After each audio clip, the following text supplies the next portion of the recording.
It's weird sitting in silence, isn't it? So I'm going to unmute myself because it's just weird. We were just all sat there and everyone's going, has it started yet? I'm not sure. It's a level of suspense. I'm a big fan of the plays of Samuel Beckett, but I feel we might have overreached ourselves with that opening. Robin, you're too funny. I've actually had music on in the background to make sure I'm alive and still here with everyone. I just got that sense. And I wondered whether anybody would squig that I'm doing a little bit of my own dancing going on in the background here.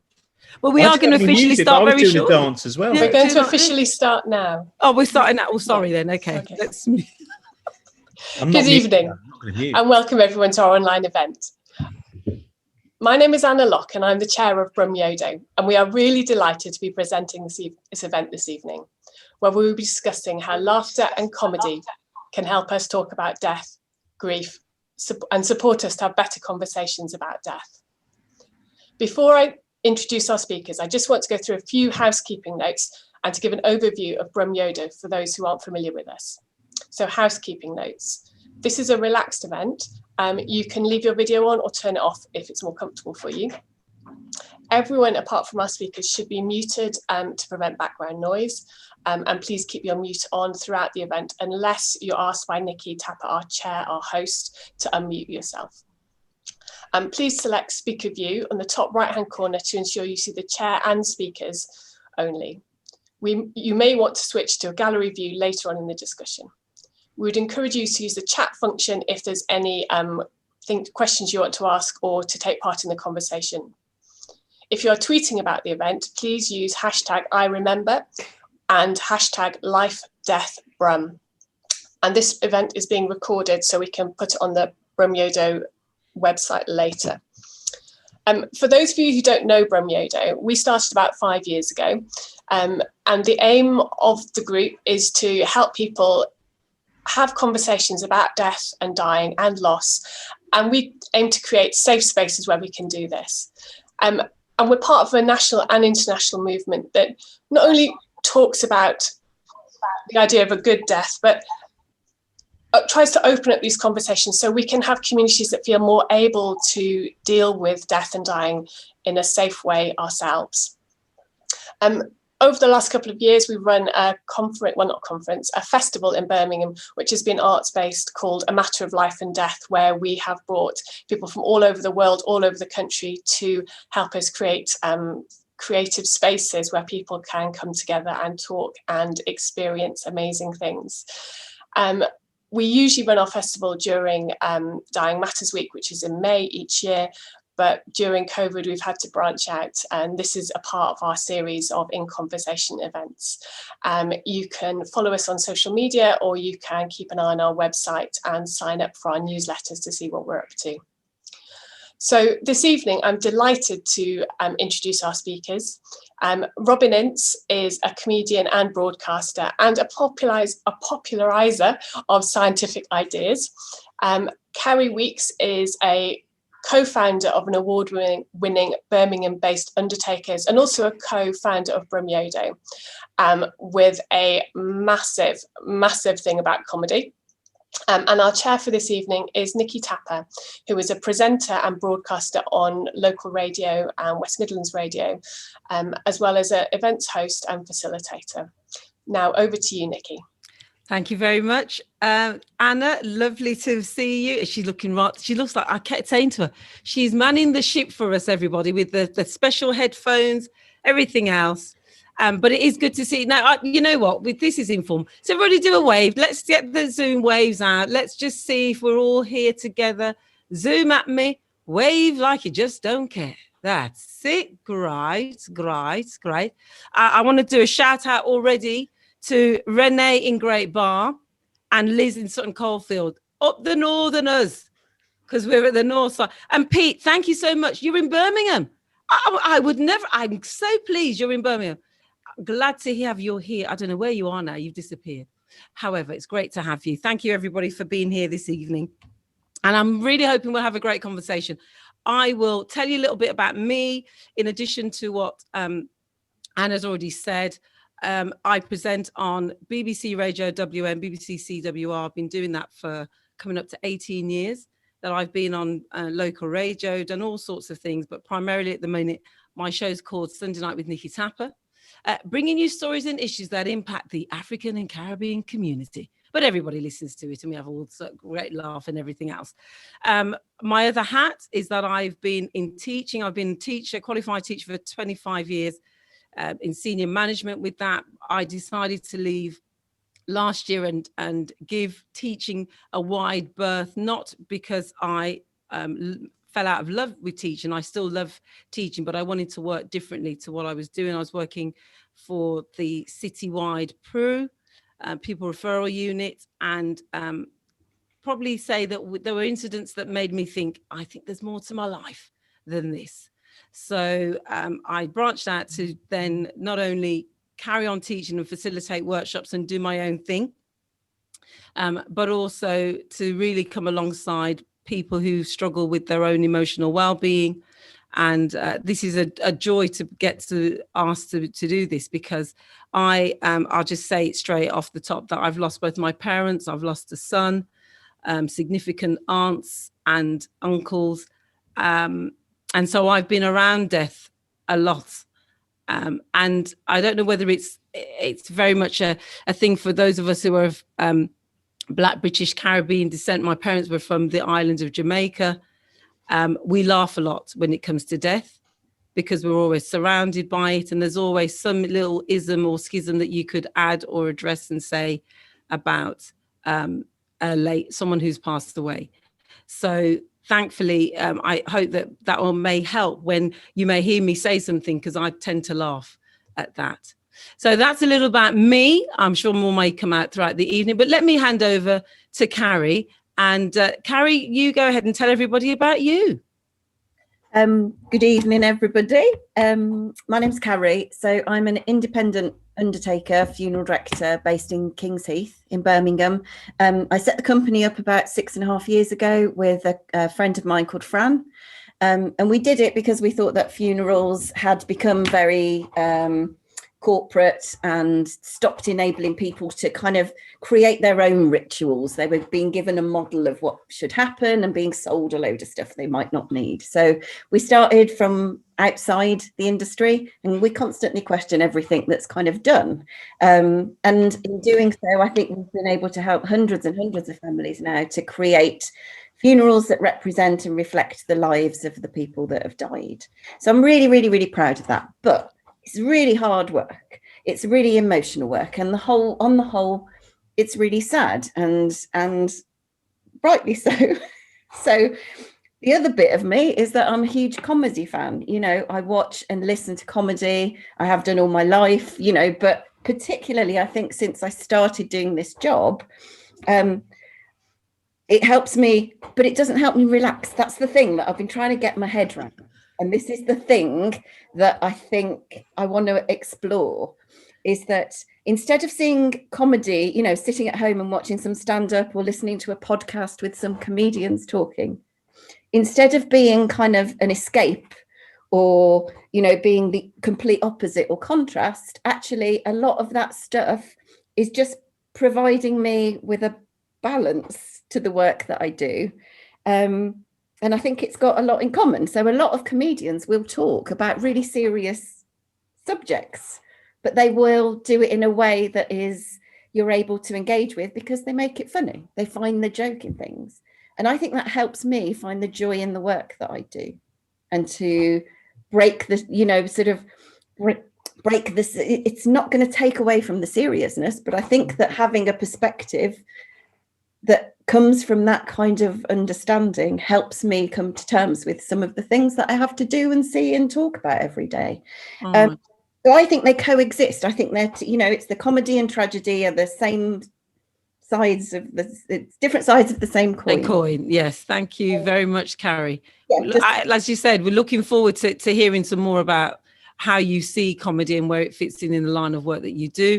And let's then turn to you, Robin, because you mentioned that, you know, comedians have a very good way of delivering particular stories, especially if they're meant to be tragic and we should be crying, but we end up laughing. Over to you, Robin. Tell us something about you. Hello. Well, I can tell you that my favourite comedian is from the Midlands. Sadly, no longer with us. Is Rick Mail. Rick Mail's the reason that I started doing comedy. I think Rick Mail was a genius, and that was the bit where I first thought as a kind of, because I'll tell you a little bit about the kind of, I've always been fascinated in what might be morbid things. And I think it's quite interesting that a lot of the book that I wrote a while back, which was kind of about lots of different myths and ideas of comedians, because very often you will get ideas of mental health and things like that talked about when someone talks about a comedian, but very often we don't then enlarge on that. We think it's kind of a special thing. Oh, well, you know, people who create things, well, they have a special life. And sometimes that can be detrimental, even though it broadcasts ideas, it can be detrimental to people feeling like, well, it's fine that Stephen Fry's got that because he's Stephen Fry, but I'm just someone who works in a shop. So I wrote this book where I wanted to start with the kind of ideas of why comedians are as they are and how they deal with things, but then say, well, actually, this is true of an enormous number of human beings. And, you know, what the good thing about being a comedian is you have a stage. You can go out there, and sometimes when you are feeling particularly bleak or strange or whatever it is, you can test the waters. And you can, like, I will say briefly, after my mum died, and the first gig back, I was playing a regular club that I played a lot, trying out new material. It was a regular Monday gig. And as I walked to the stage, I thought, I can't not address the fact that the last time I stood on this stage, I had a mum, and now I don't. It feels that, because to me, it's quite important within comedy to have a sense of honesty and to try and find as many different ways of connecting with people. And as I got to stage, I'm going to tell you the joke, right? But I would like you not to judge the joke, right? The joke is, I'm not particularly proud of the joke, but it was a moment of just addressing something. So I got to the stage, I went, hello, everyone. It's lovely to be back. I haven't been here for a few weeks. Things have changed for me slightly because my mum's died since I was last here. And there's different ways of looking at that. There's kind of, ups and downs. I mean, on the negative side, my mum's dead. But on the positive side, I can have my hair cut any way that I want now. And it was just this, just to address that bit, because everyone's, that bit when you go home, even when you're middle-aged, you go home, why have you done with your hair? Why are you wearing that top? Why are you doing that? And then afterwards, as I went off stage, and one of the things that I try as much as possible when I do shows to be around afterwards. If people want to talk about different things, whether it's talking about scientific things or whether it's mortality or mental health. And this woman came up, she went, oh my God, I'm really glad you said that. She said, because my mum died about a month ago. And I was sat on the bus and I saw my reflection and I thought, oh, I can dye my hair green again now. And she worried that by thinking that, she said, and I started to think, am I glad my mum's dead? And I said, I don't think so at all. I think all of these changes, that the idea that and I think it is a big problem actually, talking to an expert in death, Callum Cooper, who does a lot of work on sudden death, I still think in particular in the UK, we have a problem with death. What we do is someone dies, you're almost straight out of the room for a lot of people. They're boxed up, they're taken away. You may well never see them again. Many people are so scared of seeing someone after they're dead. And Carrie, as you will have seen this many times, I remember when my mum died and actually being surprised and thinking, I didn't have the fear of, touching her forehead or, just that sense of still being in the room with her. But for a lot of people, everything is removed. You don't even know if it is the person you love in that box. And I think all of those things are. And I'm wondering, thank you, Robin. And I'm wondering whether that's also, which would be interesting to hear in terms of this space as well, about the cultural difference. Because I mentioned briefly that Black British Caribbean, Black British Jamaican heritage has a different view where we embrace when I lost my mom 18 years ago, but my friend's mom, who was coming like a second mom to me, was around 12 years ago. But we were all in the room chatting with her there. It's interesting whether or not if it's a UK British English habit, because I don't know whether I've heard that from other cultural groups, and that's, Carrie, where you could probably come in and probably let us know how do different groups of people or communities relate to death. And then we'll come on to probably a little bit more about where is this line anyway between life and death. One of the things that I think that on the whole sort of we see is that this notion of that when somebody dies, that they change, that like their status changes immediately. And one of the things that is really important to get across is that is still your mom, you know, and you've been looking after her until this point. And you need to, that time that you can spend once somebody's died, to get used to the process and the idea of that she's leaving, as it were, and that she's gone, is a really important one. But I know that, so we've done some Caribbean funerals where there's an open casket at the front of the church. And I think a lot of people would be incredibly horrified. You know, they go, oh my God, a dead person in the church. You know, there's a proper cultural thing there. And the thing is, I know that they're dressed up in brand new clothes or their best clothes, and it's a celebration, and it's genuinely about the joy of this. And that isn't seen as kind of strange at all. But I think that death has become kind of medicalized. People die in hospital, they get whisked off by a funeral. I put them in a big fridge somewhere, and there's that disconnect, I think. And yeah, it doesn't help you sort of come to terms with what's actually happening, you know, with the reality of it. But yeah, definitely a cultural thing. And I think there's a British thing of, oh, what am I supposed to do? What's everyone going to expect me to do? And not wanting to be embarrassed about doing it wrong. Getting it wrong, people worry. Or what do I do now? What do other people do? We forgot what to do. Can I just say that's a Victoria, one of the great Victoria Wood lines. There are no shortage of great Victoria Wood lines. Yeah. But I remember her doing this magnificent routine where she talked about the difference between, say, death in Italy and death in England, Northern England, and said, you know, in Italy where the people are, ah, and in England it's kind of 36 baps, you slice, I'll butter. Yeah. And that, to me, you know, that was a perfect way of it becomes this right now. We've got an event to do, haven't we? And have you ordered enough? Have we got enough cheese? And we got, how many people do you think they're going to be? It then just becomes something which is, and I totally agree with that idea of the closed casket versus the open casket. I think I was chatting to a Jewish friend of mine, and he was saying how important his father's recently died. And he said it was such a wonderful thing to have the time where you all sit with the body for a period of days. And it does feel, you properly feel there is a transfer now of what is going on. Whereas again, that boxing and removing, it just becomes now an organizational nightmare. Yes. I mean, funny enough, we'll come back onto that actually, Robin, in terms of that line between life and death and the transition. But thank you, some of you responding in terms of comments. From Cookie, we've got here, culture plays a huge part. She's a Romanian. She's used to having an open coffin. Lucy, you say the Irish, yet very similar to Caribbean culture, that they still care for their dead at home with lots of social visiting. That's definitely a big thing for us. And Miriam as well, you say you agree with cultural traditions, stroke taboos having a view. Indians have different ways of depending on their religious backgrounds. If there are one or two I can come to throughout the evening, I will do that for everyone. But I think it leads us nicely then into talking about this line between life and death, and why it still has this air of, there's a fear about it. Robin, you touched on it a little bit earlier, this idea of, oh, Grace is gone now, let's move on. But wasn't she living a few minutes ago? Oh, you know, we have that real tussle. So tell us, for those of us here, your experience, you shared that your mom died. Where do you see this line between life and death?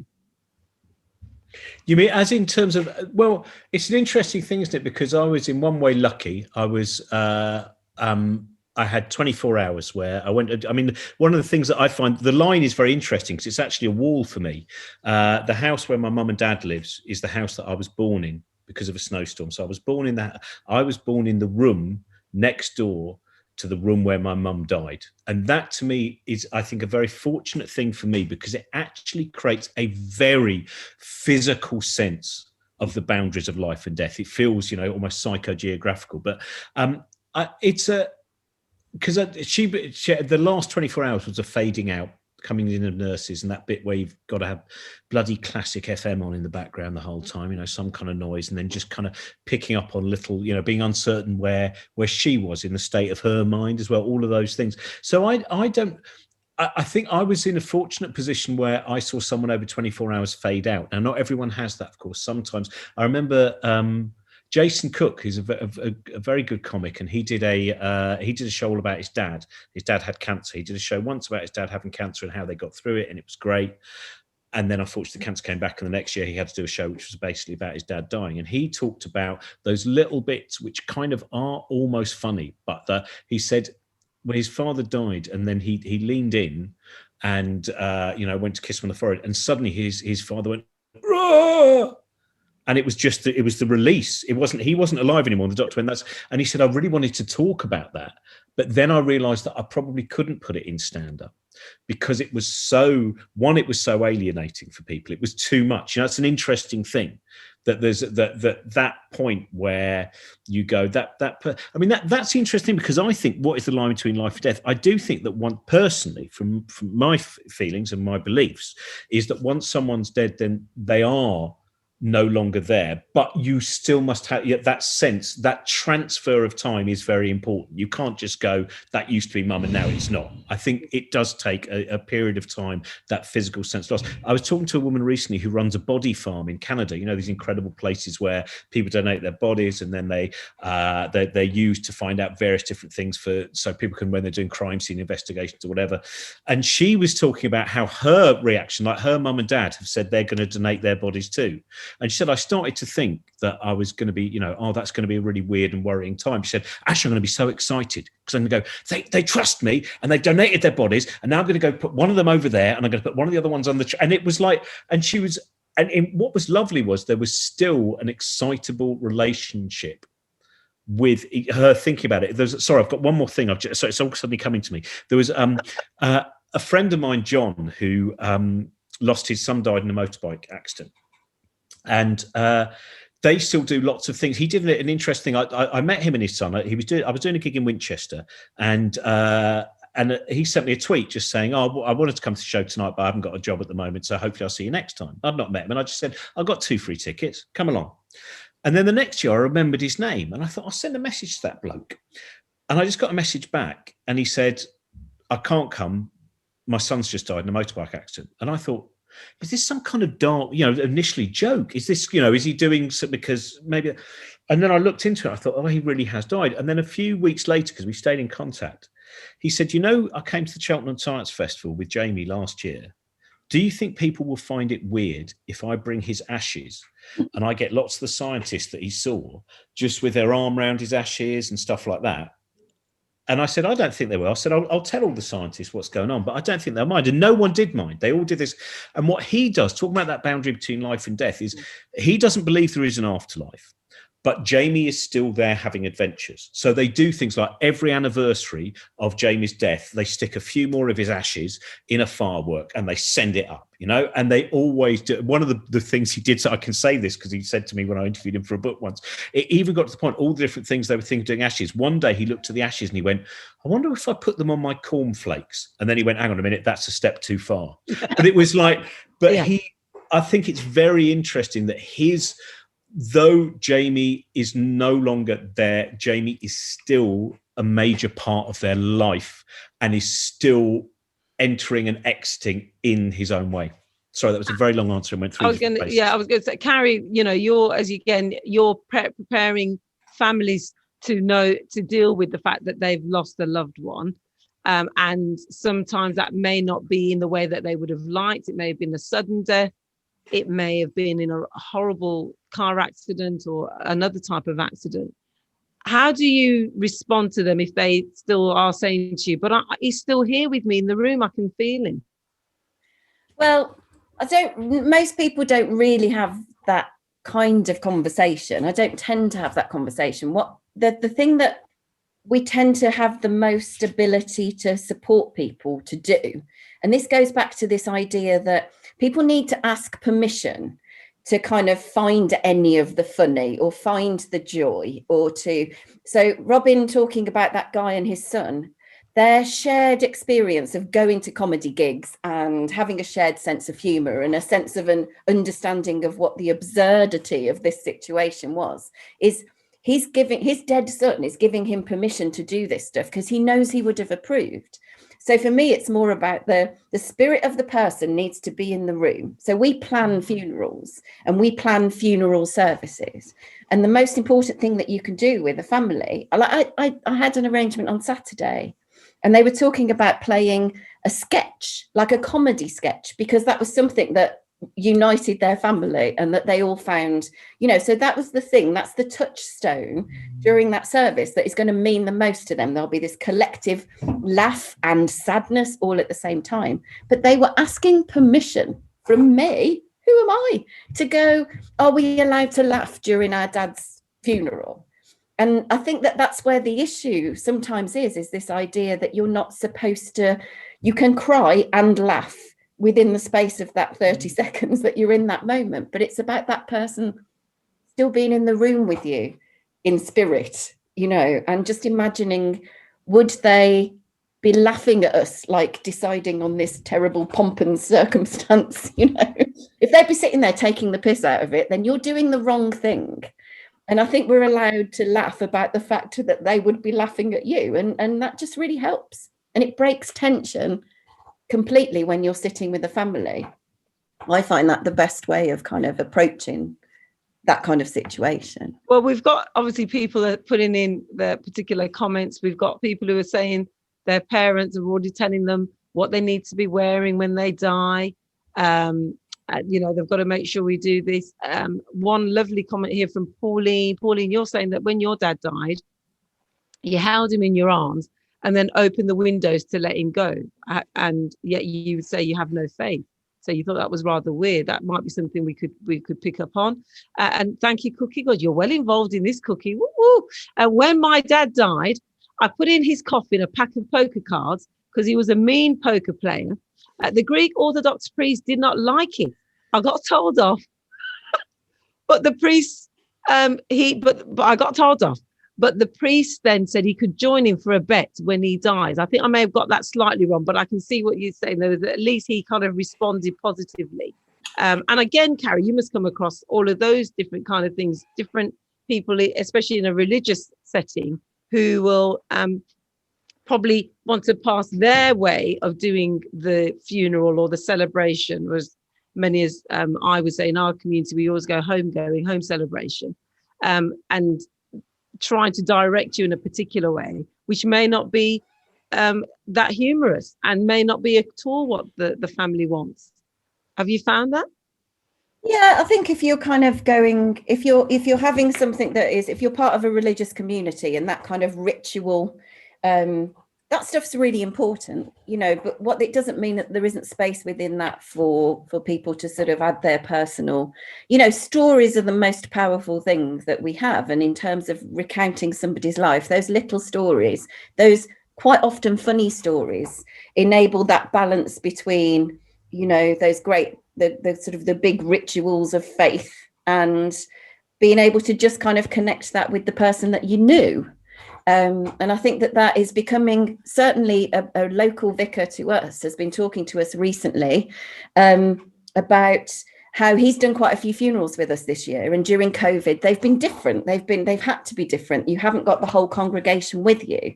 And he's really appreciating the fact that actually this balance of people who have that faith and need that structure and ritual and the beauty of the church, but actually having the family be part of that as well and creating their own words is a really nice way of doing it. And he's kind of changing his sort of vision of what the funerals he offers can be. So that's really exciting because that's not a rejection of anything. It's just an acceptance of people's real lives. And people are funny. Families are hilarious. In-jokes are hilarious. If you don't acknowledge that, then I think you're missing. Yeah. I want Robin, I want to come back to you because you were talking about that story you shared there about a fan of yours as such whose son died in the motorcycle accident, and that leads us into talking about children and death because it always feels as though that's a very delicate area to touch on. But before we go into that, thank you, Lucy. You've responded again by saying, I'm an FD. I really hope that's nothing naughty. And in conversation with a celebrant today, you mentioned a family who asked if it was okay to play Bring Me Sunshine, or Bring Me Sunshine, by Morecambe and Wise. And she said, yes, it was appropriate. And especially if it meant something to you and your family. And she even threatened that she would dance up the aisle the way Morecambe and Wise would have danced up the aisle to that song. So it does tell me that, yes, humour is there. But yeah, this topic around children and death and how we tackle that. In a way, what you shared, Robin, about that gentleman there taking the ashes and walking around with the ashes and using them in, in a firework and so on, is kind of helpful actually to hear how people deal with the loss of a child. It's interesting because also I just want to quickly add, when talking about the services, I think something which can, because there are very bad priests as well. There are useless priests who, and I think people are going through two things. They've got a terrible loss. They're at a very weak moment, and they also are deferential towards someone. And I think it's so important, and it's so hard though for people to say, hang on, this is my dad's funeral, or this is my mum's funeral, or this is my daughter's, or whatever it is. And you go, don't be bossed around. And I think, we really do need to get better and better at saying, no, I'm afraid this church doesn't allow that. Well, do you know what? I've just lost someone and I want that. And I think it's it's interesting when you mention the children side of it. There's a friend of mine, Zena, who is a humanist, I've forgotten the name, not a humanist preacher, the celebrant. And one of the reasons she became one was because when she was young, her 8-year-old brother was killed very suddenly. He was run over. And she just remembers as a child seeing this service that had no sense of communicating either the tragedy or indeed his life or the effect of it. And that's one of the things that then led to her going, well, this is what, I want to talk this, in fact, on two sides really about the one. I think, losing a child is one of the most negative reactions I've had to something that I did. Only once, I did it many times, but I had this poem which was about the passing of time. And I used it then. I was touring with Brian Cox last year, and one of the things that we did, a lot of it was talking about time. And so I would come on at one point and do this poem, which is about when you're having an adventure with your child, and you suddenly think, how many more adventures will we have? How many more? Because as they grow up, I was building a den with my son when he was 9 years old. And I started to think, when he's 10, will he still want to build a den in the woods? So I did this thing, which was you don't need a storyteller now. Your bedtime is almost autonomous, but still one snuggly hug for safety from the Sandman. Is today the day? Is this our final den? And then it continues talking about all of those moments. And one person in the audience, there's 5,000 people there, but one person had lost a child a few years before, and they found it so personal, and they felt that for them it ruined the evening, even though it's not actually about death, but nevertheless, and they were so angry. And I remember afterwards talking to a couple of my friends who've lost children, and they said, the thing you have to remember is you didn't do anything wrong, but also they have already experienced the last thing, and there's nothing you can do to change the worst thing. There's nothing you can do to change that. So sometimes you just have to go, especially in public spaces, if you are working on shows or doing material, sometimes which touches on death, on the fragility of life, whatever, of course, there will be people who will be offended. And you sometimes just have to go, okay, for some people, this was very, very useful. Some people have seen different things in it. But on this occasion, I just have to say to this person, I'm very sorry for your loss. The intention there was a good intention.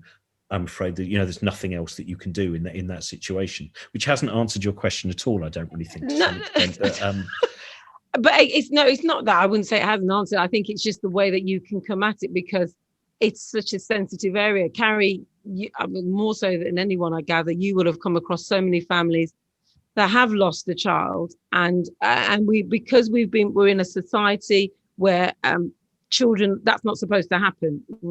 Parents are meant to outlive their children. When I lost my son, it's stillborn Aaron, we called him Aaron. He would have been 19 now.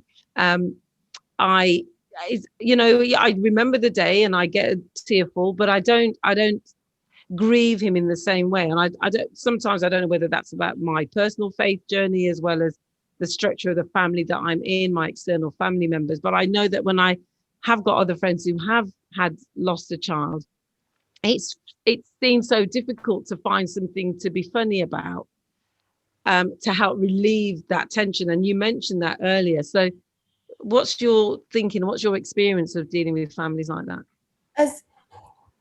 It's less about that. I think what interests me is this idea that by people sharing their kind of stories and experiences, and particularly to talk about comedians doing it, or people who are happy to sort of put themselves on that, because it is it's the edge of the edge. You know, there are certain things you're not really supposed to make jokes about. And I think on the whole, the comedians who deal with death and who will talk about some of these issues that you're not supposed to make funny, they're not doing it, they're not making jokes for the sake of making jokes. They're actually exploring something and trying to share their stories. And I think it's through that we learn about ourselves and connect with other people and make sense of kind of what's happening. But I don't know, and this is why I want to have this conversation, is if we did we run a Death and the Arts Festival. And to be honest with you, it's on the whole, you know, it's quite serious stuff. It's beautiful stuff. It's serious conversations. And within that, there will be humour. But to explicitly say, I'm going to make a comedy show about death and dying, it's still people go, oh, you know, will everybody be offended? How do you market that? And then can you cater for every single person in that audience who might be offended or have had that experience? Because we will all experience grief to some degree or another. And actually having somebody talk about it openly and honestly and in a way that is funny and accessible and sees the humour in it can be really helpful. So I don't know. I think it would be very difficult to make, like, one of my favourite things, that one of the best comedy shows about death is The Royal Family, when the nan dies. You know, it's beautiful, but it's really funny. But that's kind of the natural order of things. And I think it would be harder to make that programme about their baby dying. You know, I just think that might be where it's too far. I want to come back to that. Still want to carry that on. I'm just going to read some of the comments that have come through. And Robin, with you being a comedian, I'd like to still hear some of your thoughts on that. But thanks everybody who's sending in comments. Really do appreciate it. Lucy, again, you're saying echoing what Carrie said about the in-jokes are the glue that hold the family together. Sean, hello, Sean. You're saying you like the word touchstone for a family. I suggested they play the word touchstone for a family. I suggested they played the Tommy and Jerry theme tune recently, which they loved. Peter, you've got a comment. Hello, Peter in Birmingham. I remember that. For 3 days after death, hair and fingernails continue to grow. Phone calls tend to taper off. That's a quote from Johnny Carson. Hilarious. That is so true, though, because they still keep doing. They do still keep going. Oh gosh, brilliant. Mariam, thank you, Mariam. Use this question to Carrie. Carrie, how do you handle families who don't get on with each other, won't agree with how to carry out the service, if there's a split between wanting humour versus not wanting comedy? So you can come back to that one. I'll remember that one. And Ellie, also similar thing, but you said, what's about when it goes wrong? I went to a funeral and they requested that everyone wore Hawaiian shirts. It was so miserable and awful, ended up being very uncomfortable. On reflection, very funny. But I'm sure it's funny that you can probably look back at it and think, why did we really ask people to wear Hawaiian shirts? Anyway, Robin, back to you. And in terms of those kind of scenarios, I know Carrie can answer that. How do you deal with families? But, you know, in light of what you've experienced and what you've seen, how do you bring the comedy in there? I think there is a line. There is a bit where, you know, there are things which aren't meant to be funny. There are things which are, you just go, there isn't humour in certain situations. And to do it, and I think, especially when we were talking about the loss of a child, I think it's highly unlikely you will find the right way of talking about that on stage. And I think there's, you know, I know there's a whole kind of fashion of edgy comics and stuff like that who like to do things to shock, but to me, it's very important to think how everyone in the audience might feel. And I think I'm telling you about, you know, probably the hardest bit that I've done was a few years ago. I was out in Adelaide and I was chatting to this person I've met before, who was a former head teacher. And I can't even remember how this came up, but she then told me about her daughter, and her daughter had killed herself.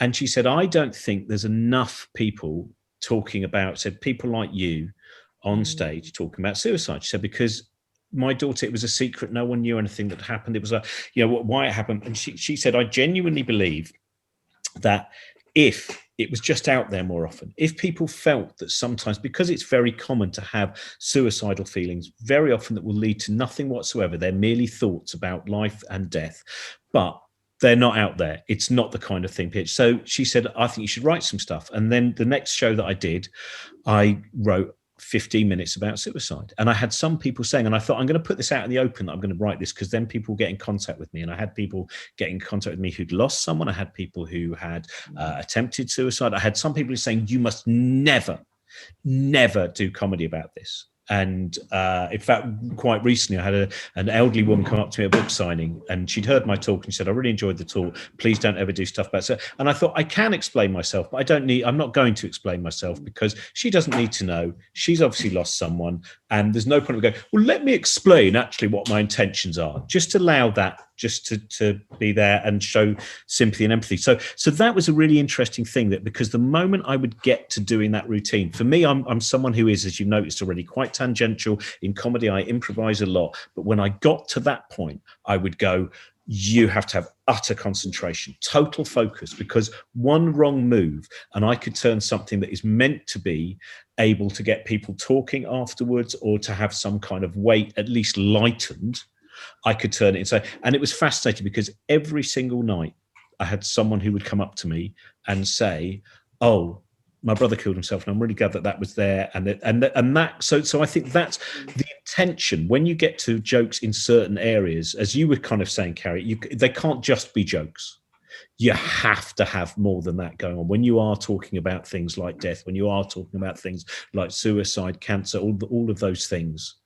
There's a friend of mine, Barry Crimmins, who sadly died a couple of years ago. And I remember Barry was a comic who took no prisoners in terms of politically, as an activist, a campaigner. He fought for all of the people who had the worst in society. He was a very brave man, and it would cost him gigs. But I said, what won't you talk about, Barry? He said, well, do you know what? He said, I've never done stuff about cancer. And you know why? I've never thought of a joke so funny about cancer that I would then have not been upset or felt wrong when someone said, I was enjoying the show, but it's a bit sad, I've got cancer, or I've just lost my sister to cancer. Or whatever. He said, I've never thought of one that's funny enough to mean that the laugh I get is worth the pain that I cause. And I think that's one of the things when you're dealing with some of these subjects which are within the taboo area, is you have to go into everyone's mind. And you will not please everyone. You will have nights where you know someone has ended up upset, and you have to feel that your intention has been good enough, that and perhaps that you've had, like with the poem, the first night that I did the full length version of that poem, I had two people in the audience who I happened to know had both lost kids, and I was like, oh my God, do I do it tonight? Do I?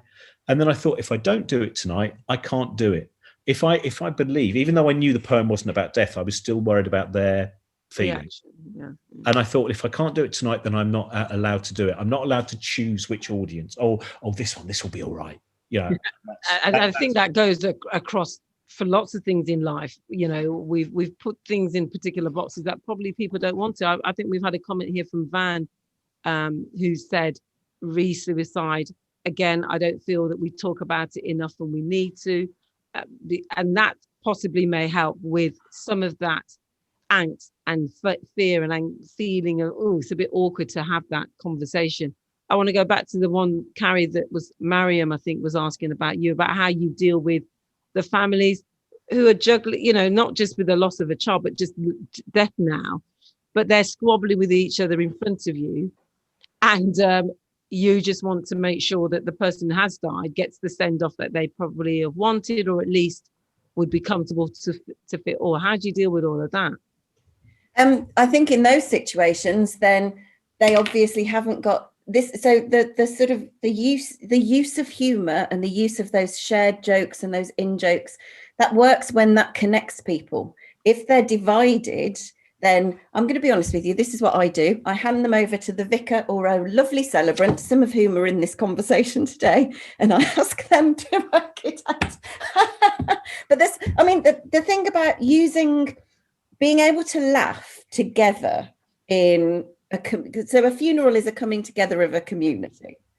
And if that community isn't there, if that family aren't on the same page, then that's where it is really tricky. And you wouldn't use that as a way of communicating that loss or that sense of who that person was, because those families have probably got very different ideas about who that person was. And there isn't a shared sense there aren't the shared anecdotes, there aren't the shared in-jokes, there aren't the shared stories. So you wouldn't go down.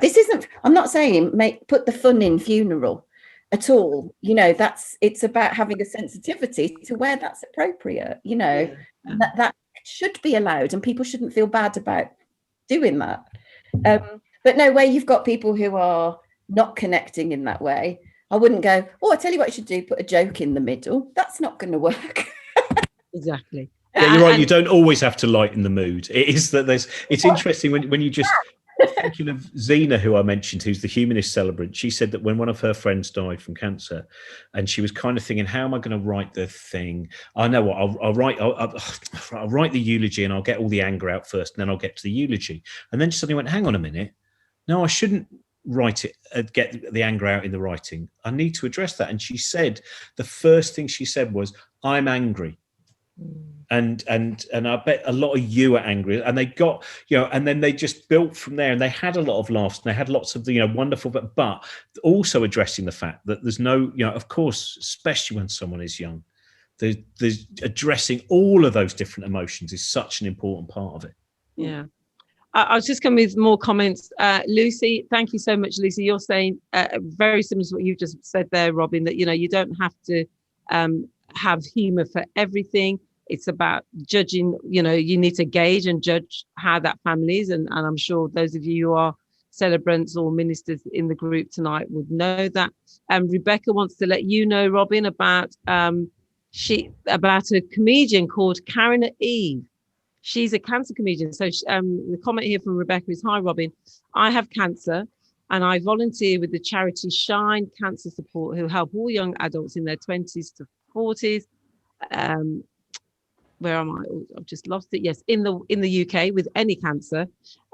We had a comedy Halloween night called Tumour Has It. I love that line. That's great. Called Tumour Has It. And so she would like you to check out Karen at the Karen Eve appeal, and she's a cancer comedian. So that'd be interesting for you to probably bounce off what that looks like for you, Robin, in terms of what you do as comedy. It's an interesting thing as well, because that is immediately, because I would say also there's no reason not to. A friend of mine, Andre Vincent, did a whole show about the cancer he had. It's not something that you can't joke at, but I see what Barry was saying, which is in certain rooms, especially if you're in a club night, because that's also a big difference. There's a huge difference between someone coming to see an individual comedian who they have some sense of what they're doing and where they might take you. Because I noticed someone in the chat, I've lost now, but I think it was Marion, said something about whether there's a disclaimer or anything before talking about things like, and I was in that particular tour show, I would just as I got to the subject, I would kind of just say quite often in the room, I'm going to talk about this for a while now, and if you want to go out for 10 minutes, you can. I'll find different ways of doing it. Yeah. Don't feel you have to stay fit, but I hope you can stay, because that's not going to be. And I was very lucky though, because I had two things which gave me a certain sense of permission. One was that I would always tell the story of being asked to write this thing in particular, and then do a whole thing about, typical, other comics. Can you just do something? I had an argument over the peas in the freezer section of Iceland, right? Do something about people choosing peas. But I get people go, can you just do 10 minutes on suicide? So I would do this whole thing of the kind of things that my audience will ask me to write routines about, which is either, could you write about the Large Hadron Collider? Could you write about mortality? It's like, oh, bloody hell, these are all really... And the other thing was, I spoke to a friend of mine who had attempted suicide, and he gave me that moment, that period of time where the audience is going, I don't know where this is going. And I thought this was, he said, let me tell you about the experience. He said he tried to kill himself on 3 occasions. And he said, one of them, he said, it was a Friday. And I was like, I just can't go on. I'm going to take my life. I can't go on. He said, just as I was about to do it, I suddenly thought, hang on a minute. It's a Friday. Don't kill yourself on a Friday. You'll miss the weekend.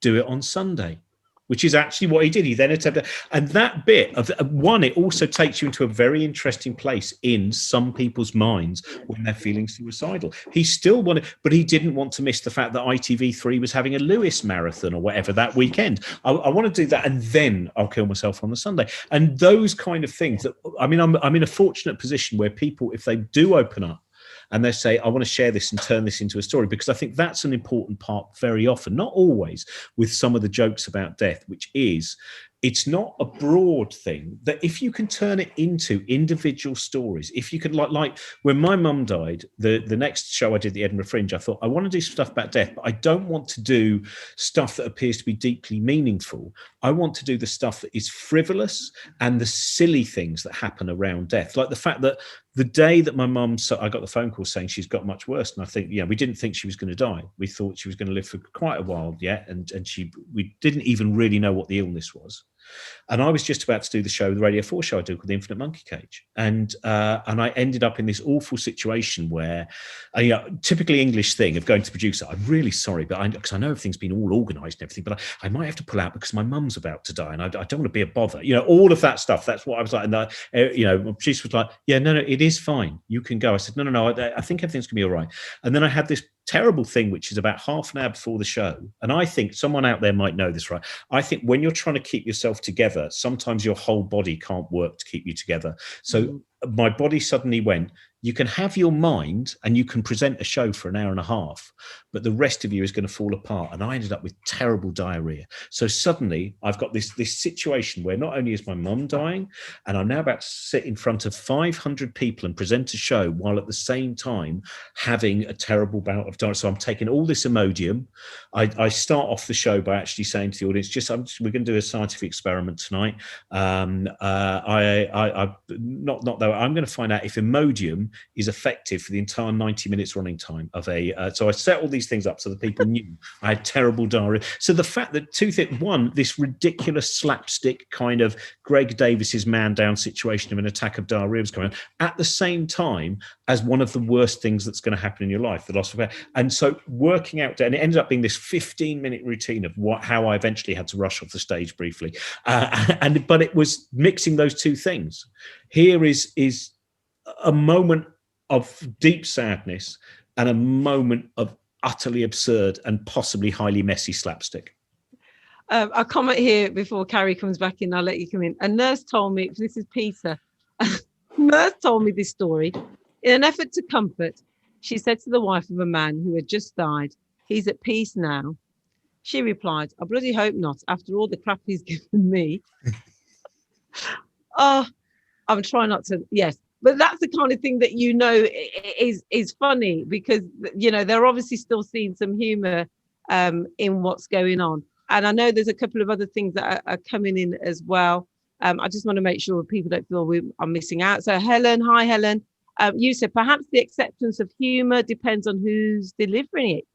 So a joke or a story might be more widely accepted or acceptable if told by the family member or friend, rather than the celebrant or third party. What would you say to that, Carrie? And or any other comments you have? Yeah, I think there's something the Robin just spoke about, which was about the absurdity and the mundanity of some of the things. And he was talking earlier about Jason Cook, the comedian, talking about when his dad died, and they kind of, they were told he'd died, and then suddenly this kind of noise comes out of him, and it's frightening and shocking. But the thing is that if you read, there's a palliative care doctor called Catherine Mannix, who's written an amazing book, which is just lots and lots of stories of when she worked in a hospice, of the different ways in which people died. And a lot of the time it's very predictable. And that happens a lot. But people are still shocked and surprised because nobody's saying it out loud, and we're hiding it. And it's absurd. It is absurd. It's odd and it's strange and it's funny, but it's so normal and human that we've got to kind of, be able to laugh at that, because I think that's really helpful. That's going to help all of us to come to terms with what's happening.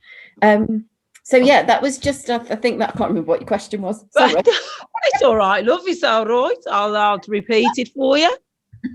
It was from Helen. She said, is it better that the jokes or the humour comes from a family member or friend rather than the celebrant? Yeah, I think that sometimes it's, but I think sometimes it's really, the reason we have celebrants, and they're brilliant, you know, is that sometimes they're able to stand up on the day. Some, you know, because most people are not stand-up comedians, and a funeral is not a show. It shouldn't be, you know, so that additional pressure is, as long as it feels true, it's all about truth and, you know, being honest. Because I think, I don't know if you've ever been to a funeral where you're listening to something being said and you're just going, I have no idea who they're talking about, because this doesn't ring true. This isn't the person who I knew. So actually the words themselves, the stories, the humour needs to come from the people who loved and knew that person. But I think celebrants have a huge role to play in delivering, whether they deliver it well or not. I work with lots of lovely celebrants who are brilliant, but you know, nobody's standing there trying to be a stand-up comedian at a funeral. It's a different thing, but it's about acknowledging the fact that you can laugh, that you're allowed to, if that helps, if that's... Yeah, no, that's great. Thank you for that. Thank you for answering and for paying attention. And listen. Sorry, I'll pay attention now. I was just going to say, one of the best gigs I've ever done was the eulogy at my brother-in-law's funeral. I was on fire, mate. I tell you, it was one of those. It was such a weird, because my sister said to me, I want it to be, just make it really happy, because he was a big and very, very happy man. And I remember that bit of, man, I've never sweated over 20 minutes of material. It was only meant to be 10, but I don't keep to time. I've never sweated over material so much to like go, right, what are the funniest things that I can say about Paul? What are the things that can address all the people that are there? And then I remember afterwards having this moment of going, one of my nieces told me off, and they were all still children then, or teenagers. And one of them said, oh, Rob, I'm really annoyed because it was all funny, and then you did a serious bit at the end and I had to do the next reading. You know, why didn't you just, and that, but I remember that bit of coming off, and it's such a weird thing. And this just shows that the crazed ego of a performer. There's a bit where you are still very sad that you've lost someone that you knew very well, but there's a bit that also goes, God, that went well, didn't it? That was, do you know what's annoying is none of that material is reusable because it was all too Paul specific. I mean, that's a great 20 minutes, but it really will only work with an audience that know Paul. Oh, brilliant, Robin. Okay, we've had this from Pauline, who said, just thinking, oh, the selfishness of us all. My dad was one of 11 brothers and sisters, and he saw them all off. At the last funeral we went to, he stood outside the crematorium and said, there's some good dripping animal fatty you see spread on his bread going on there. So, all right, okay, I need to miss that part out. So let me try and say it again. You see, this should be you, Robin. Oh, there's some good dripping going on there. His humour was a way of dealing with loss and being the last one left. So when he died, I decorated my dad's cardboard coffin. Oh, Carrie, with you is natural, they're helpful for you. It had photos and a gold leaf I put on the foot of the coffin, and quote, I told you I was dying, which is what he used to say every day. A great nod to Smite Milligan, who he loved too. I told you I was ill. I mean, that possibly, Robin, and it's brilliant because Spike, if anything, I suppose in my memory of comedians, especially British English comedians in that sense, Spike is probably the only one who I felt probably did touch on death in his comedy in a way to make you feel relaxed about it, if that makes any sense. Well, there's an interesting change in stand-up, or quite a noticeable one, because there's so many people now. It's such a big, which is, I think if you look back at that generation of comics, there were many, many great comics, but a lot of them, you always see these on the BBC4 documentaries. A lot of them, when they went on stage, they would put on the mask, hiding so many things. It might be about their, you know, whether it was things like post-traumatic stress disorder that some had from the war, whether it was about their sexuality, alcoholism, all manner of things. Now we have a lot of comics that go out there, and the bit where they're most honest about what is going on in their brain and in their life is the hour or 2 hours where they're on stage. So that's a very interesting change where, you know, and obviously we saw this in the 60s in America, people like Lenny Bruce and George Carlin, stuff like that. But I think that's one of the intriguing things, which is you can choose certain comedians and go, good. Hannah Gadsby being one of the great exponents of that. My mate Josie Long as well, which is people who will reflect your inner, because this is one of the hardest things, and I think it's true in particular when talking about death, but the whole thing. My friend Philippa once said to me that the problem with being human is that we judge everyone else from their exterior and we judge ourselves from the interior. So there's always this disparity, and I think we particularly see a lot of that in English Western culture. I think there is a English language Western culture. There's this real, again, what we talked about at the beginning, this starchy, this is who I am, this is who I am, and I don't do anything. I've never been to the toilet, and I've no, it's that kind of thing. And especially when it comes, so that means there are so many people who wander through life putting on a front and not realizing that everyone else is screaming in the same way they are, and that's what we have to work out, whatever we're dealing with, which is to have that moment of courage and honesty to just say, how I'm feeling at the moment? This is actually how I'm feeling. And it doesn't become self-aggrandizing or anything like that bit where, because the moment one person is honest in a room, the speed in which everyone else will open up is fascinating. Yeah. Carrie, your thoughts? Are you similar to what Robin's saying there? Yeah, I think it reflects kind of how we're changing as a society as well, is the fact that the comedy we get reflects kind of, there's a generation who are younger than me, unfortunately, quite a lot younger than me. So I'm kind of Robin's age, but sort of there's a generation of comics who are coming up at the moment who are dealing with, like, I went to the Edinburgh Festival a couple of years ago and we were there for 5 days, and we'd gone to the Me Too Edinburgh Festival. So I went to see a lot of young female comics who were talking really openly and honestly and funnily about sexual assault, and you come out going, I wasn't expecting necessarily, but it was, obviously it captures a moment in time, and it's about making sense of some of the dreadful things that are happening. So I think there's a change in the way that comedians are kind of presenting themselves and exploring some of the things that we probably wouldn't have spoken about a few years ago. It's not just jokes, but it's still funny. And possibly there's a generation of comedians whose parents are dying, who are sort of starting to talk about those kind of things because they're in their 40s and 50s and their parents are dying and they're acknowledging their own mortality. And so you get a whole load of comedians talking about that at any one time. So I just think there's this platform now. I mean, there's podcasts everywhere.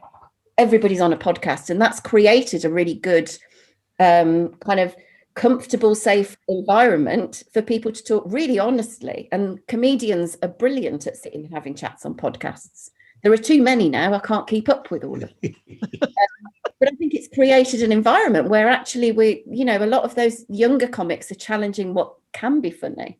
Yeah. Some of them aren't funny. Not everybody's going to be funny, but at least it's kind of trying to address the subject, isn't it? Yeah. Yeah. Now we've got this here from 377714. Hello, 377714. I can't see you, but I'm glad that you're a number. My dad died a week after my sister, and we all looked at each other and said, bloody typical. He would have to steal her thunder. But my favourite story is my sister had a cardboard coffin covered in poppies, and she had asked for a church funeral and a cremation. The following morning, we had the church service with her in her poppy coffin, and then her cremation the following day. Her best friend saw her poppy coffin coming and said, well, that's the first. It's not like Jan to wear the same thing twice. Oh, brilliant. I'm loving that. So 377714. I'm trying to see if I could see you in our gallery lineup, but I can't. Thank you very much for that one there. That's funny about someone. And that's the thing that you were talking about, actually, wasn't it, Carrie? About it's those family in-joke stories that help break up the tension. And when I'm talking about tension, I want to ask you now a little bit more about your role when you are with fellow funeral directors, when you're there with your colleague Fran, and you may have had, especially in this year when we've heard and had so many deaths suddenly, and there's an element of it feels as though there's been a conveyor belt of death. You've got, oh, all right, we've got a call from Gracie, and oh no, we've had a call from Tommy, oh no, we've had a call, and you're having those, those calls coming through. How do you, as funeral directors, actually help break the tension for you? Because, as you said, you're human, and so you will feel the emotion of those families and the impact of that loss. I think that this is probably in the same way that I think, like, for example, if you kind of work in nursing or something, or if you're in any of those kind of jobs where you're possibly dealing with things that most people don't have to think about on a daily basis. Sometimes that's a sort of physical situation, sometimes that's an emotional situation. But I think what I've got is kind of, you have to have a sense of, you create a community around a sort of particular, sometimes a dark sense of humor, and it's not ever at the expense of the person who's died or the families that you're dealing with. But again, it's just about, sometimes it's useful to have. So if I, like, for example, I'm talking to other funeral directors or people who work in mortuaries or people who are working as celebrants, I think we've got a common understanding that it's okay to not be serious all the time, because in finding the ability to be honest with each other, and sometimes it's funny, sometimes you have to do that to break down. You'd just be too sad all the time if you weren't finding connections about some of the things that were not just beautiful and joyous, because that happens too, but some of the ridiculousness of some of the things that you have to do. And a lot of that, I don't think you'd ever share. I think that's true of a lot of kind of these closed communities who are dealing in particular. Surely firefighters have got their own language around, kind of some of the things that happen to them in their work.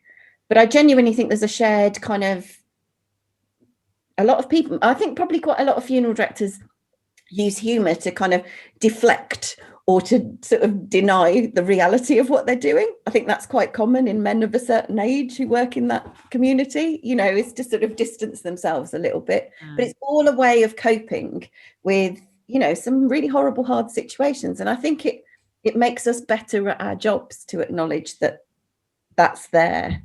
But again, I don't think that's a topic. I don't think that's a topic for going and talking about and telling jokes about. I think it's using humour as a way of coping with your everyday. Yeah, and it's always one of those, I suppose, possible careers that people would say, how do you manage to do that? How can you survive being in the industry of death? I have sometimes, every now and again, I'll be with Fran and we'll find ourselves in a situation, and neither of us came from a funeral directing background, and I'll be standing there and I'll just go, I used to be a librarian. How did I get here? That's what I love. You've taken the level of shush to a new. They still weren't being quiet enough. I'm going to have to change the people I work with now. Oh, that is amazing. So were you really a librarian? Oh my goodness. You know what? I just had this thing of, well, what would a librarian look like? And I thought, well, they wouldn't look like Carrie. So there you have it. Interesting. Oh, I've got Pauline. You're saying that you used to be a librarian. I think that's Pauline. She's got her hair shaved up on one side. Or somebody, yes, that's you. I can see you. Peter, you are great. You and Robin should link up. Robin, I think you've got another fan in here. 94-year-old artist Raul Milias was leaving the graveyard when his friend turned to him and said, hardly worth us going home from here, is it? Oh, absolutely brilliant. Well, I am conscious of the time. I'm looking towards our aides in the group here, so I don't want to end up where I'm feeling running out. So am I all right, Anna? Are we okay for time and so on? Mary, and please indicate if we're keeping this going too long. Mary, thank you for responding. You said, I was telling the story of my dad's death to a colleague in a humorous way, and she instantly told me I need grief counselling. And I gathered that's, again, like you said, Carrie, it's that balance, isn't it? It's the fact that possibly people just really don't want to talk about dying and death. Yeah, it could be that people are, I mean, genuinely, you're making jokes about it because you don't want to have to face the reality of what's happened. You know, it's only one of the parts of us being human. I think that I genuinely think in my family that we use joking about stuff to stop having a proper conversation quite a lot, but we'll sit and talk about all the comedy we've watched on the telly.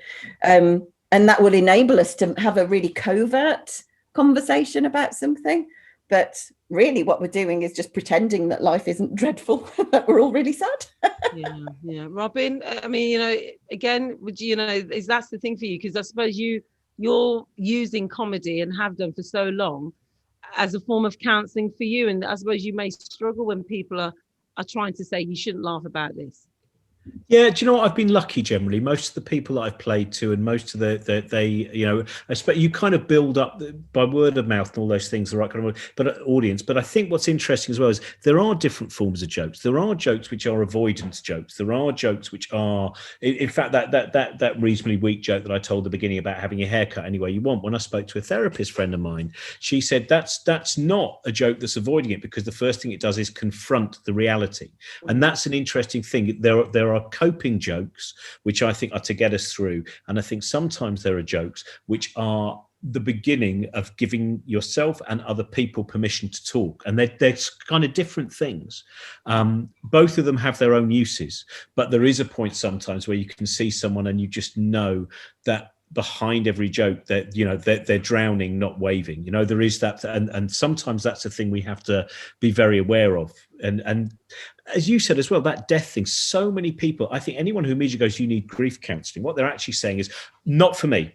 Don't tell me. And I know people who've been through terrible things, whether it's might be loss or it might be other things as well. And it's fascinating, the stories you hear. For instance, sometimes when people have cancer and the speed in which people want to shut down that conversation, or the people who don't want to, because I don't know how to deal with this. And this is one of the things that we're working on. This all the conversations that happen around, the Matter of Life and Death Fest and those things are part of saying, go, you don't have to avoid this. You don't have to run away from this. You don't have to go. I remember an appalling thing when my brother-in-law died. My sister and him had been friends with this vicar, and he was actually, stereotypical thing, when he was quite fat, he was jolly, but he lost loads of weight and became far less jolly. Now, I'm not saying that was necessarily combined, but somewhere along the line, he lost his avuncular nature at the same time as he lost his waist. And my sister was walking around the supermarket 2 days after her husband died, and the vicar, just ignored her, quickly ducked out. And a few days later, she saw him and she said, "Why did you do that?" And he went, "I just didn't know what to say." And you think, oh my God, if you don't, this is what you have to, this is when you have to say that. And I think there is that other thing as well. A friend of mine who said when she was very ill, she said, sometimes all you need to ask is, how are you? And then I'll take over from there. There's that other thing as well, where we always want to offer help. We always believe we should be assisting people. Very often people just want to talk. So if you say, "I've just heard that you lost your mum. How are you? Yeah. Can I help at all?" And then you don't have to go, because someone else I've heard, sometimes you can just go, "Actually, I've heard it takes about 3 weeks and then you're fine," or whatever it might be. So you don't need to give advice. And we want to help so much that sometimes we don't realise that it's just helping to go, just keep going. You just tell me. And that's what so much of life, I think, is on the most difficult subject, is finding different ways of giving people permission in whatever that is, of saying, you are allowed to. It's okay. Well, I'm enjoyed it. It's been fascinating, and it's a pleasure to have had conversation with you, Carrie and Robin. I think we've got about 10 minutes left or so of our time together. I don't know if there's anybody's burning in terms of the gallery, because I've got the gallery view of who wants to put a quick point to Carrie or Robin. I'm going to be time watching you and watching. Is anybody who wants to take themselves off mute and just share a thought of what they've heard this evening? Oh, well, you're very good. They're blown away by what you shared, Carrie. On the front row, isn't it? Yeah, that's what it is. Or let me go. I'll go to the next one. Let me look at the back. Those in the back. Are you there? No, I think everyone's obviously seems to have enjoyed it. I know that there's been a couple of things that have come in. Pete, again, your comments. I think somebody said about trench humour. Yeah, that back to 377714. Who talks about trench humour is developed for a reason. And Pete, you agree with that? It says, where it's gone now because the people are responding. Where I quickly find it, because I love this comment. You said, yeah, good point. Trench humour, about trench humour. We are all in the trenches, even Lazarus. died sometime. Thank you for that. And Pauline, bless you. Thank you very much for your comments. Thanks, Carrie, Nikki and Robin. Really needed this space to share and reflect. I hope everybody hope you've all found that this has been a time for you to think about how you see death, how you see humour and death coming together, and that what Robin shared and Carrie in her role as a funeral director has helped you feel more comfortable to say, actually, yes, death is a part of life, and I want to preferably remember the person who's died in a good way. But even if it's not, you could be like what we had from, is it 37714? The nurse said, well, I'm glad he was vile. He was vile to me. And, there's those little things that we can pick up on what we've had this evening. Of course, I hope Carrie and Robbie don't mind, but they are on all the socials, and Twitter and Facebook. So if you want to follow them, find out what they're up to, especially you, Robin, because I think you're, sorry, Anne, I'll come in then. You're busy doing lots of things, aren't you? Yeah, I don't like being. I found it very hard during lockdown. I've had to just go, like you were talking, Carrie, about too many podcasts, and I just go, right, I've just got to do. Like I did a 25-hour show on Saturday into Sunday, just because I thought I haven't done enough, so I thought I need to exhaust myself some way. Can I just mention two things very quickly, because I think I'm not sure if it's been mentioned already, but Carrie Adloyd's Griefcast, which I'm sure you're very aware of, Carrie, is a fantastic show. And I just wanted to mention, I suddenly realised I had this on my bookshelf near me. This is a friend of mine, Rebecca Payton, who did this wonderful monologue called "Sometimes I Laugh Like My Sister." And just because we were mentioning children before, stuff like that, when Rebecca was 6 years old, her dad was killed in an accident, and when Rebecca was 36, her sister was murdered, and she wrote this monologue with a friend of hers, Martin, which was predominantly about her reaction and her sense of loss, rather than her sister. If you said, she's very much. And I just think there was something very interesting when I was talking to her once, where she walked off stage after the first night of doing it. This thing where you're revealing so much about yourself. And she turned to Martin, who'd co-written it with her, and she said, "I've just realised who was talking on stage." And he was like, "Oh, what do you mean?" Because he obviously thought, it's you, it's 36-year-old you talking about this. He said the person who was talking on stage was the 6-year-old that no one listened to when her father died.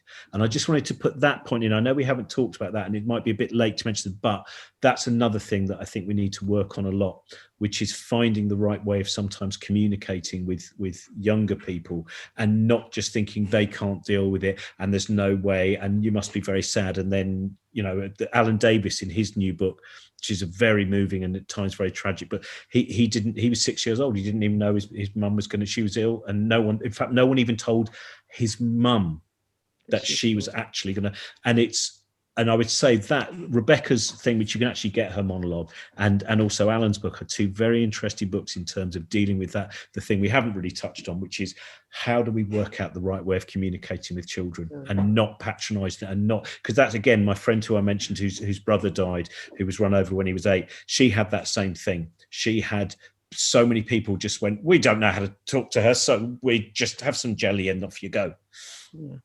It's, again, I'm sure this is something that, and I'm going to turn over to you in a minute, but I'm sure Brom Yoda will probably come back to. It'd be nice to do a part 2. It feels as though there's more still to say, and to give people the opportunity to share. All right, thumbs up from Pauline. Great. So with that, with everybody, thank you again for your time. I will hand you back to Anna.